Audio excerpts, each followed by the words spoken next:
আমাদের বর্তমান যে IP camera IL dual dual light যে ক্যামেরাগুলো আছে ইলুমিনেশন করা থাকে, তো ওই ক্যামেরাগুলো অধিকাংশ সময় ক্লায়েন্টে জানতে চায় যে এটা ফুল কালার কিভাবে করব, কিন্তু বাই ডিফল্ট এটা করা থাকে আপনার যখন মানুষ আসবে তখন এটা ফুল কালার আসবে, কিন্তু অনেক ক্লায়েন্টে চায় যে কিভাবে এটা ফুল কালার করতে হয়, সেই জন্যই এই ভিডিওটা বানানো। তো আমরা কিভাবে ফুল কালার করব আইএল ক্যামেরাটা সেটা আপনারা একটু দেখবেন। প্রথমে মেন মেনুতে যাব। আমার ফার্স্টে হচ্ছে আমার ক্যামেরাটা এনবিআর অ্যাড করা আছে অলরেডি। তো যাওয়ার পরে ক্যামেরা অপশনে যাব। ক্যামেরা, তো আমার এই ক্যামেরাটা এখানে পুরো অপশন আসছে। ক্যামেরার প্রথমে দেখেন আছে যে camera list, image, overlay, encode, camera name. তো আমাকে যেতে হবে ইমেজে।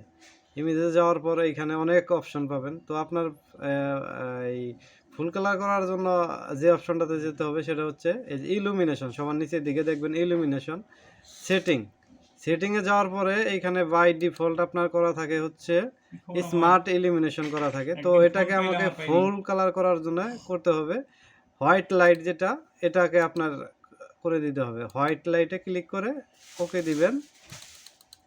ওকে দেওয়ার পরে অ্যাপ্লাই দিবেন, দ্যাটস হয়ে যাবে। এটা একটু চাপ দাও, ধরো তো ফুল কালার হয় কিনা। ঠিক আছে, এই যে লাইট জ্বলছে, এটা হচ্ছে ফুল কালার।